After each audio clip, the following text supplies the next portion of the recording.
we had discussed some of the derived diameter depending on the controlling characteristic. And then we started defining the shape of an irregular shape particle, and we had come across a term which is known as sphericity. So sphericity is the term which is the most popular way of defining irregular shape particle, the shape of an irregular shape particle, by comparing it again with a sphere. And there is a definite way of defining the particle shape. That is how it was defined. And we also concluded that sphericity doesn't depend on the size, it's only dependent on the particle shape. And then we have seen some of the examples, and here come the another way of defining the particle shape, which is sphericity, which is roundness. So one question was asked, like, what is this Ri? Shubhajit, I think you had asked this question, right? Yes, sir. So to understand this Ri, I think, so if you have this irregular shape particle, right, you draw a number of lines across it and measure the length. Suppose this length is R1, this length is R2, this length is R3, this length is R4. So in general, I have written Ri is, this I stands for number of indexes, number of events that you have selected. So for this case, the example that I have given here, it would be Ri, where I is equal to 1 to 4 divided by 4 divided by R max. So R max is the maximum length that you will get among these 4 length which I had drawn here, right? So Ri stands for basically the number of line that you have drawn. Fine, is it clear? So means, can we draw randomly any kind of line, or there is any specific? There is no specific way. The more lines you draw, the more accurate it would be. Oh, right, okay. that makes sense. The more line you draw, the more accurate it would be. Obviously, you have to take care of each and every corner. So this random 4 is very little number, so it may go up to like 15, 20, maybe more than that, so that you can take each and every corner of the particle to get an idea of the particle shape. But this is again, this I is not very engineered way of defining it. So it is defined in such a way. So the ambiguity is, if you have a very small I, obviously the accuracy would be very low, right? If you draw only 2 lines, that doesn't make any sense. It would be very low. But there is no such guideline that you have to draw at least this number of lines. And sir, that center through which it passes means which center it is? It is a geometrical center of that material or something else? No, it doesn't have to pass any center. It's the way I had drawn. It may not have to pass a center. It's maybe like something like this. It may be something like this. It may go like this. It may go like this. So you got my point? There is no like a general convention, like anybody can interpret it. There is no general convention as such, as far as I know. If there is any specific convention, I'll let you know in the next class, but as far as I know, there is no general convention. So that's why this roundness doesn't make much sense, and you will not encounter anywhere where the roundness of a particle is defined to define its shape. You will mostly see the sphericity. Excuse me, sir. Yes. Sir, R max is defined from the sample of Ri, right? Or like it yes, is the maximum? Yes, it's from the sample of Ri. Right. Okay.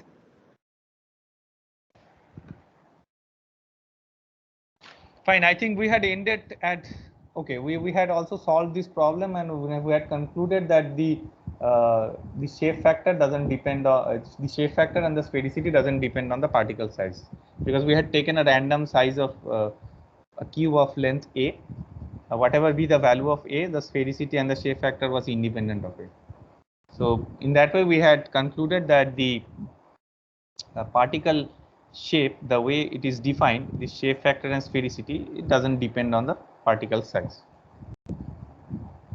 Right. So the one of or another way of defining the particle shape is through a term known as specific surface ratio, which is mostly symbolized as small n. So see the way it is defined. It's the ratio of a specific surface. So keep that in mind. It's a ratio of a specific surface of a particle to the specific surface of a spherical particle of the same diameter. So what do we mean by specific surface? Specific surface is nothing but the surface area divided by its mass. So let's see how we can define it in a numerical way. So n, the way we define the specific surface ratio is the specific surface area of the actual particle, we mark it as small sp, divided by the specific surface area of the spherical particle of same diameter. So a lot of specific term in one specific definition. Anyways, the way it is defined, that's what I'm saying here. So it's the ratio of two specific things. One is the specific surface area of the actual particle divided by the specific surface area of the spherical particle of the same diameter. Right. So specific surface same diameter means yeah, I'll come. Just see the definition. I was waiting for the question. So same diameter means which diameter I am considering here. Same diameter means has to be one of these listed diameters which we had considered, right? Based on some characteristic length, it has to be in between any one of these, right? Yes, sir. So here we take this one, sheave diameter. Why, you will ask me, right? Why we are suddenly taking the sheave diameter? Because sheaving is a process which is the most common or most general process to get a particle distribution from a mixture of particle based on its size only. So I think I had discussed it a little bit briefly in the last class. So you have a stack of screen like something like this, and you put the mixture of particle at the top of the screen, right? And you get these screens are stacked in such a way so that if this has a diameter of di and this has a diameter of di plus 1, then di is greater than di plus 1, right? So the opening of this screen is bigger than the opening of this screen, right? So what would happen if I put a mixture of particle on the top of this and then shake it for a specific time? The bigger particle will rest here. The relatively smaller particle will rest here, and even the smaller particle will rest here, and the smallest particle will fall down. The last one doesn't have any hole. It's a solid base. That is called pan. Right. Now the way this sheave diameter is defined, it's nothing but d average means is equal to di plus 1 divided by 2. And this is the most common and most general way of finding particle distribution from a mixture of particle. So here you have given a mixture of particle, and eventually at the end of experiment you will receive what? A distribution. Some with this d average diameter, some with this d average diameter, some with this d average diameter. So you will get a particle, you will get a mix, you will get a separate section of particle which you will get from the mixture of particle which you have given on the top. Right, so that's why the d average is the most common which is used. Okay, now let's go to the definition here. That's why we are substituting with the d average. Fine. So specific surface area of a spherical particle of same diameter. Same diameter means d average here, right? Now the specific surface area of a spherical particle, how we can do it? That means the surface area of a sphere divided by the volume mass of a sphere. If the density is ρs, that is what is done here. So it's the surface area of a sphere and it's the mass of a sphere. And if you simplify it, you will get this. This will be equal to 6 by ρs d average. Now the specific surface area of the actual particle, how will you get that? Any idea? how we can get this SP?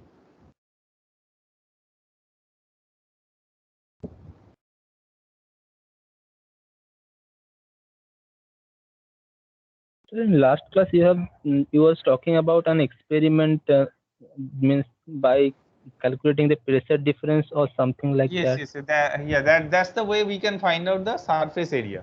But suppose I give you a mixture of particle only, and you don't know. That's doing an experiment. That's right. Okay, let's see. Just see how what expression we finally got. We need to simplify the expression of n. So let's keep it as SP, the small, the specific surface area of the actual particle. So I'm not simplifying it. I'm keeping it as XP right now. SP, we can find it in a different experiment using a different experiment, which I had discussed in the last class. So this is SP, which you will get the expression in terms of specific surface ratio. Now, there's two unknown, right? If you know SP, you can find out this specific surface ratio. Or if you know the specific surface ratio, you can find out the specific surface area of an actual particle. Now, the specific surface ratio is something which is a unit of its shape. The specific surface ratio or the sphericity, these are some of the unit which is mostly specified, or you will get tables for a specific particle, specific range of particle. I'll come into more detail. So specific surface ratio is one of the other way of defining the particle shape. Now, the first way of defining particle shape was using the term sphericity. So next we will try to correlate the sphericity with this way of defining particle size, which is the specific surface ratio. Relationship with sphericity. So recall the definition of sphericity. The sphericity was defined something like this: pi dv square by SP. So let's take the SP out of it. This SP is the actual particle surface area of the irregular shape particle. So let's try to find out the specific surface area. So specific surface area would be what? This divided by the mass of the particle. This is all for the irregular shape particle. So this is what? This is the volume of the particle into density. So there is a trick now I'll do. Just check.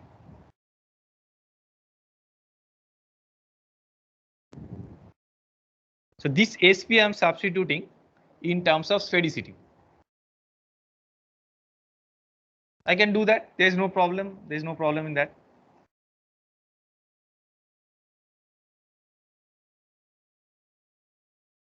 Right. Now, volume of this particle. This is the volume of this irregular shape particle.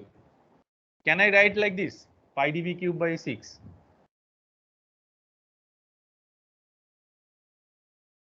Is the volume of that irregular shape particle. Just try to understand this. Yes, sir. So how we can write this? Although the particle is irregular, still I am using a formula for a sphere here. Yes, sir. This means it means the volume of the irregular particle is equal to the sphere. Yes. In which term it is incorporated? The irregularity of the particle is incorporated in this term. Although it looks like a volume of a sphere, but it's the actual volume of the irregular shape particle. dV was calculated based upon that assumption. Yes, fine, right. You understand. So dV is fine based on the assumption that the volume are equal, and that is how the sphericity was defined. Okay, let's simplify it. So if we simplify it, we will get the specific surface area as 6 by dV rho s phi s. So in terms of sphericity, and this is what? This is dV. This is volume average mean diameter. Now from equation 3 and 4, 3 was the previous equation. So this was equation 3. And we got the expression in equation 4. So we can write these two. And then if we simplify, we will get the specific surface ratio as equal to d average by dv multiplied by 1 by phi s. Fine.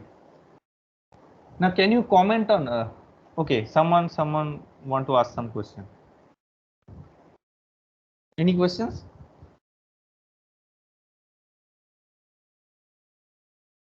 See, this d average and dv are two different way of defining equivalent diameter of an irregular shaped particle, and phi s is the sphericity of the particle, which is basically signifies the shape of a particle.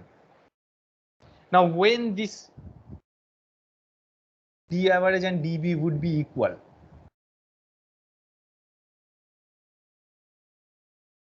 let's take an hypothetical case where the d average and the dv is equal. So when that will happen? When this hypothetical thing would be true, suppose you perform that experiment, the sieving experiment, and you take any sample out of any stack, the stack which I had drawn here. Yes, if you have anything to say, you can say. I cannot see you, so but I can hear the sound. So if I take any hypothetical sample, suppose I take this sample. Suppose I take this sample out of here, right, and I check the d average, and it happened to be such a case where this d average I found it to be equal to dv. It's a very hypothetical case. I mean, Sir, particle sphere. Yeah, if the particle is sphere, then the sphericity would be equal to 1 itself. Then n would be equal to 1. Then there is no point of doing all these things. This is true. I guess the diameter is exactly equal to one of the sieves diameter. But that is not related to the dv. Yeah, obviously it's true. Like if the particle is sphere, it would be true. But let's take the hypothetical shape for which it is true. What is the shape that we cannot comment on right now? But if that is the case, then what you will get, n would be equal to 1 by 5. So when this is true, that's a very tricky question. When this would be true?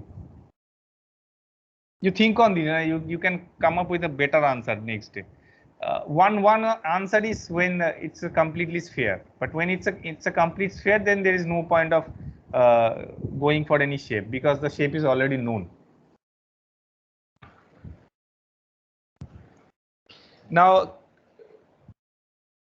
can you tell me a fundamental difference between phi and n, looking at the general definition here? So we had commented something on phi, and we had solved also a problem to support that comment. it is independent of the dimensions. Yes, phi was independent of diameter, but do you will it be true for the definition of n also? Yes, sir. I think it should be, because the dimension of n is also independent of L then, because both the D has dimension as N L, is so LL got dimensionless. cancelled. Yeah, both obviously the scale will cancel out, obviously, but the d average and dv may not be same, right? Yes, sir. So it's not completely independent of particle size. Again, think on the screen. Think of the screen. So if you take a d average from the top screen and if you take a d average from the bottom screen, the d average might be different, right? Do you agree? Again, this screen. Yeah, so I'm not getting what is D average. D average I have to explain in this class in the last example. Can you explain again? Yes, Yeah, so let me do it again here.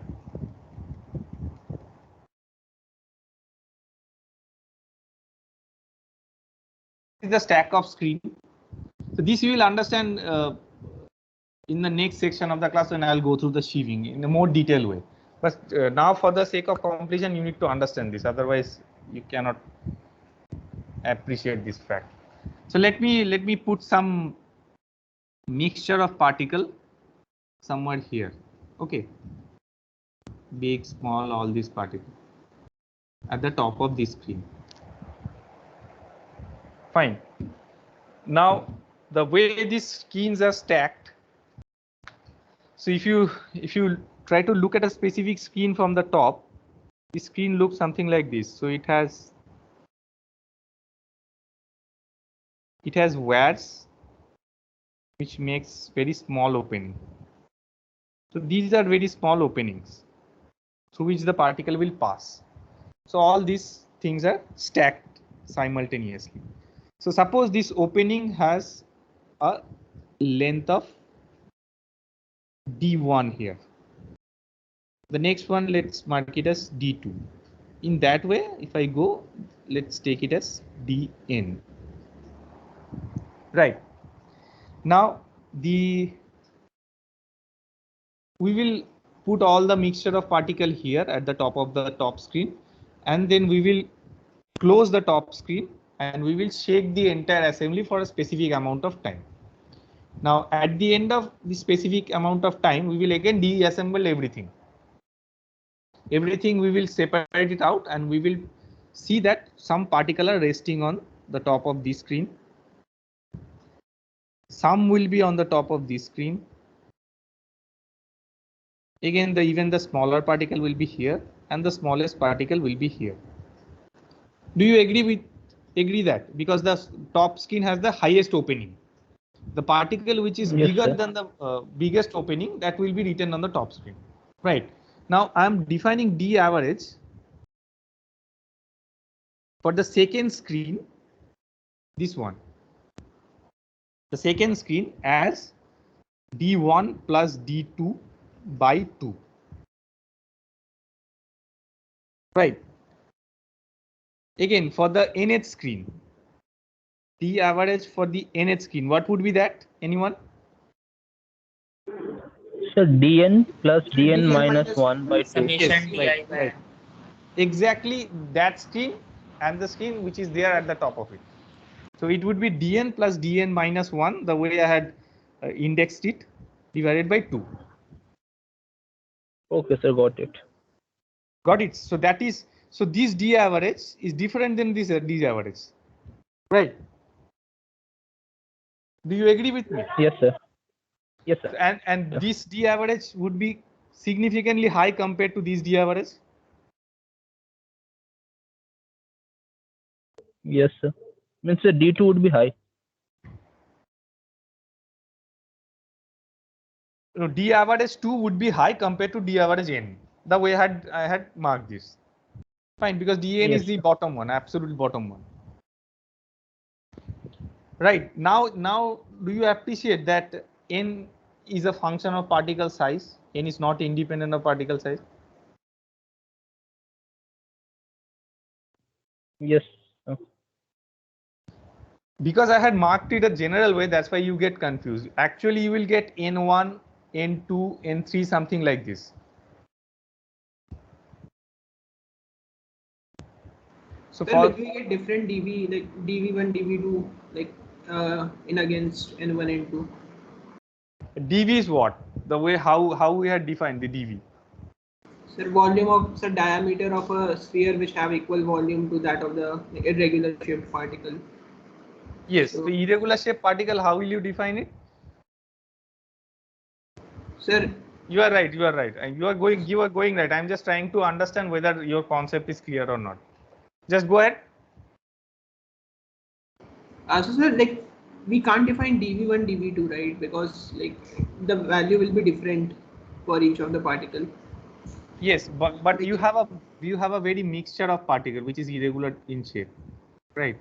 and I had defined this dV for a specific irregular shape particle. I haven't defined it for a mixture. Do you agree with me? Sir, we have defined dV for individual particles. Individual particle, not for a mixture. I haven't defined it for a mixture. Given an irregular shape particle, how you can find out dV? That is I have defined. Fine. Now, how will you do that for a mixture of particle? For a mixture of sample, the top sample. Sir, like we have to, if we have to find dV for a mixture of sample, we can dump an entire volume mixture into water and see how much of the level has risen up, and compare the volume accordingly for each particle. It will also include estimating the number of particles. Then you need to know the number of particles, which is not feasible. You can. Right. Sir, we can calculate the mass and volume of each of the particle individually. Okay, that would also impossible. Impossible. Just think of an industry perspective. You cannot count particle. It's possible. It's not possible. So to separate the particle based on its size initially, that's why we do the sieving analysis. So once you get this stack of particle, you assume that this stack of particle has a diameter of this length. Then you take an individual particle and do the analysis. You got my point? Yes, sir. Ideally, you can again differentiate it in a more refined way, but that's not our aim. In that way, you can separate each and individual particle based on its size, but we will not go to that fine. There is another engineering way of defining these sizes, like how fine this screen size would be. That I will come later on when I'll go to the sieving. But this is for the appreciation that n is something which is dependent on particle size. This is not independent of particle size. That is what I'm trying to say here.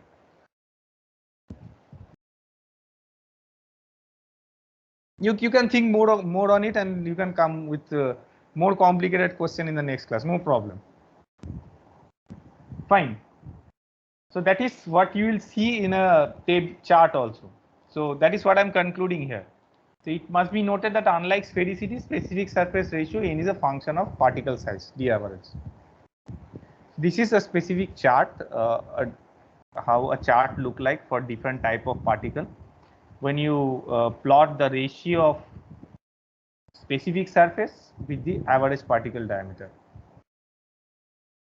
And you see that with the increase in average particle diameter, there is a change in the n value. First one is quartz. This is how it looks. Second one is pyrite. Third one and fourth one. All these example, I'll share you these slides. So these things are all you can go through. So these are nothing to discuss. So these are typical irregular shape particles and their respective n values. Another way, which is known as volume shape factor. Don't get confused with all these terms. So you don't have to remember. You just need to know that okay, this is something which exists and which makes some sense. That's it. Nothing else. So this one known as volume shape factor.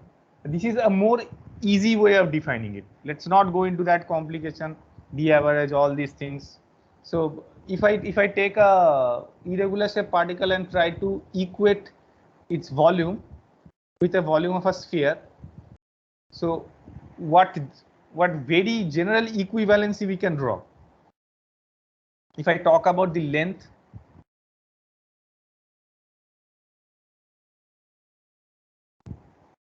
so volume of any irregular shape particle, can I say that volume of any irregular shape particle would be directly proportional to its length cube? Can I say that?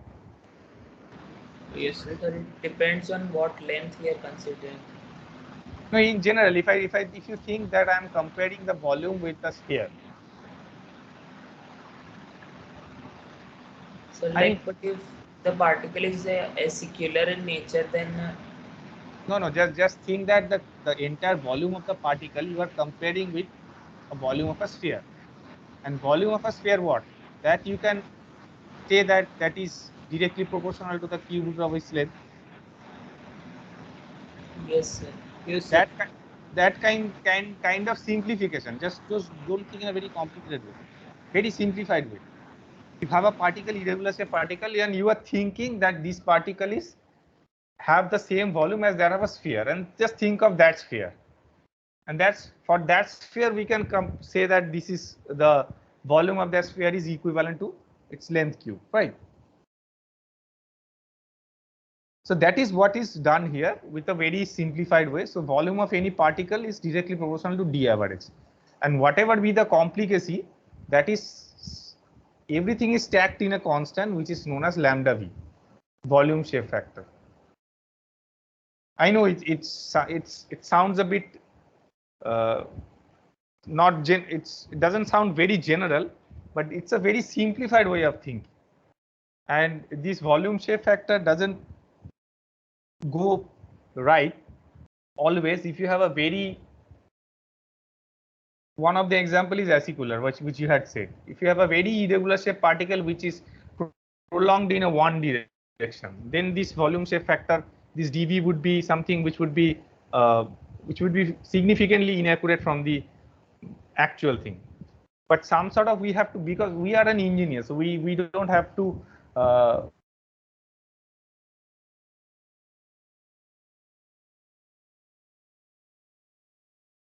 basic problem without solving the actual complicated physics, right? So there is a tolerance, something called tolerance. So if this is falls within that tolerance, so that kind of definition is true for that system. So this is something which is used for a very specific type of system. The constant of proportionality lambda v is called volume shape factor. This is actually not a constant. Again, what you said and what we are actually thinking, but a function of particle size. Again, if you take this stack of particle, again this is same example. If you take all this stack of particle and try to find out the, anyone? So if I try to take this mixture of particle and try to do an equivalency, volume of each particle is directly proportional to its cube root of its d average, something like that. So we will come up with a constant. Again, if I do it for this d average n, I will come up with a different constant. I have to come up with a different constant. Generally, for a mixture, what people do, they take an average of all these constants and then they report that to be the constant for the mixture, right? Like if you think in a very scientific way, that's not right. I completely agree that that's not right if I think in a very scientific way. But that's just very easy way of simplify the complex thing. And it was observed from the experiment or from the industrial perspective or from the experience, that if you define this volume shape factor in such a way, the error that you will encounter from its actual shape, I mean from the deviation of its actual shape, is not that significant for specific group of particle. So if you have a specific group of particle where you can use this definition, it was observed that the definition holds true for majority of the mixture, and that's why they define this volume shape factor.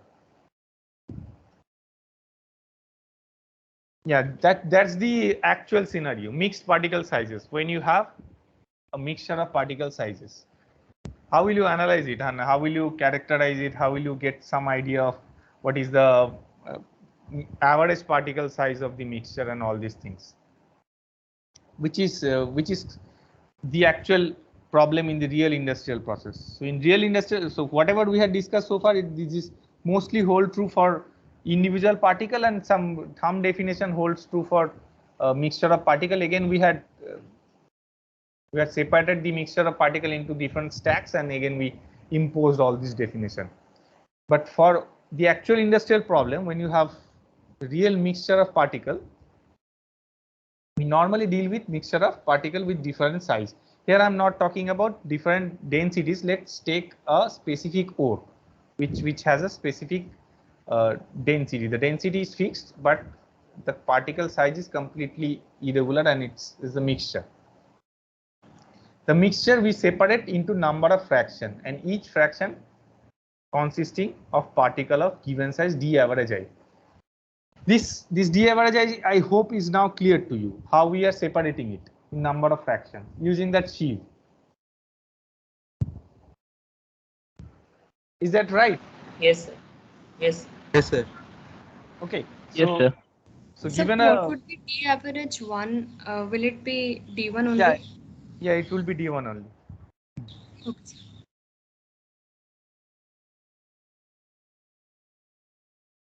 The mixture can be separated into number of fraction, and each fraction consisting of particle of given size d average I.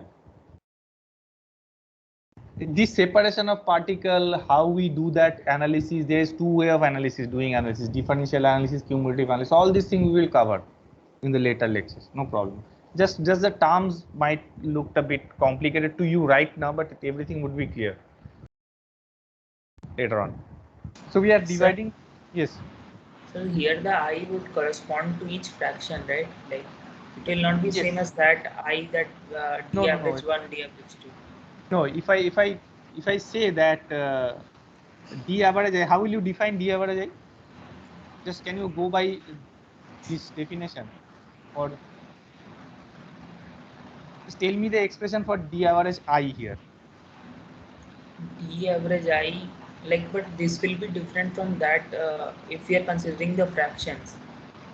This will be D average I equal to D average D of I plus D of I minus 1 by 2. Yeah, so that's the particle size, and that particle, the entire mass of the particle is retained on ith screen, right? Yes, sir. So this no for dn, if you take the entire mass of particle and designated this as mi, so the mass fraction xi would be what? This divided by the entire mass, total mass.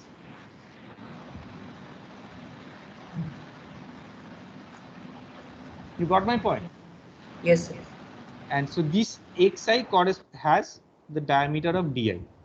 So this is basically the fraction which we want, the xi versus di information. Xi is the mass fraction. Mass you will get because you know you can separate out the particle which is retained on a specific screen.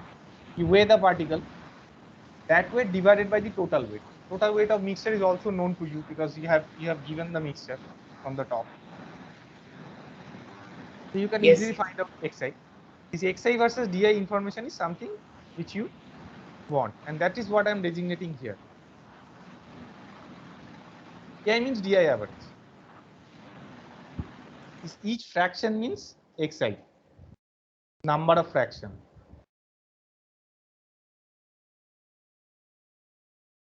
That is, let mi be the total mass of ith fraction.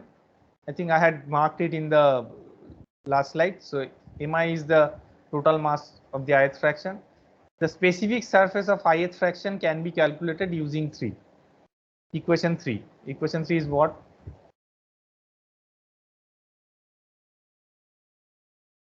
Let's go to equation 3.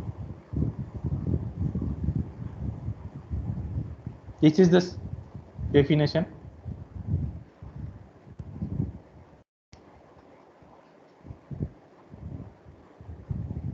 Fine. So the specific surface area of the ith fraction can be calculated using this. See here, you need to know the specific surface ratio of the ith fraction of particle. This you can get from the sheave analysis directly. This is something which you need to know. There is a chart which will give you this, that you have seen in the last slide, something like this.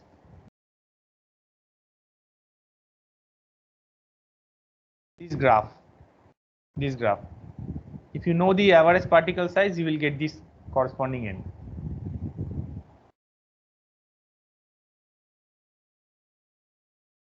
Fine. So the surface area of the ith fraction would be this multiplied by the mass, which is mi. Mi you will directly get from the mass that is retained on a specific screen. So in that way you can find out the specific total surface area of the ith fraction. Fine. Now what would be the total surface area of the entire mixture?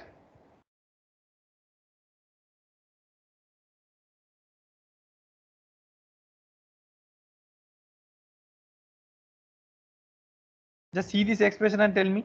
So this is the surface area of ith fraction. How we proceed it? We initially find out the specific surface area of the ith fraction. Ith fraction means take the mass out from any screen which is retained on that stack of screen. That mass, just consider that mass to be ith fraction. Fine. Now the specific surface area of that ith fraction can be found out using equation 7. If you know the Ni you can find out from the table. If you know d average I you will get from the sieving experiment itself. That is nothing but the opening size of that screen plus the opening size of previous screen divided by 2. Density is known. Fine. So the total surface area of that specific fraction or the ith fraction of the particle you can find out using equation 8. Just multiply it with the mass. Mass you can weigh. Now this is the specific total surface area of the ith fraction. Now what would be the total surface area of the entire mixture?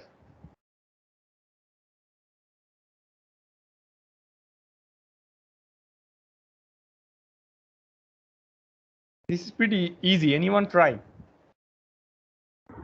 It's a summation of SI. Yes, just summation of SI, nothing else.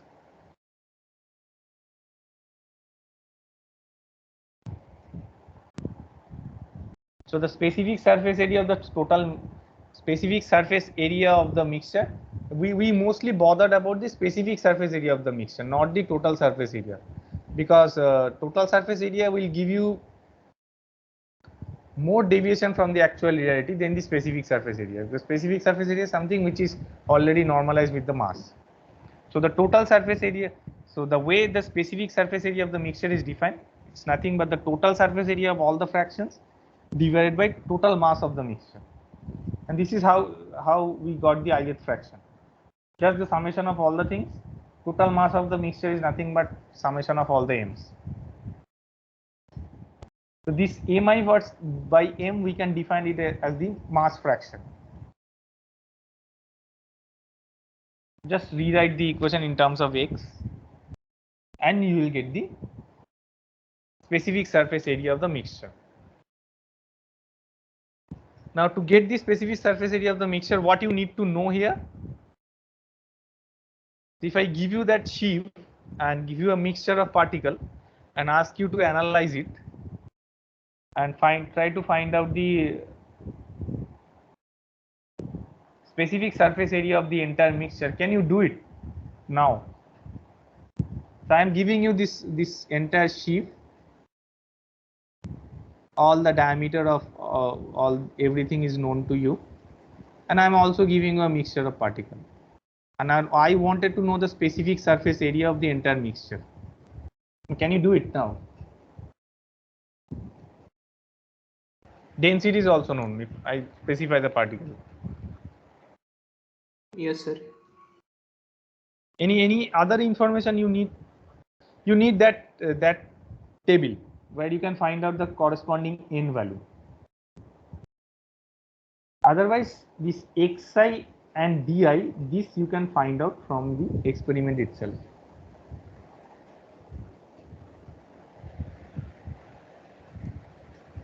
Fine.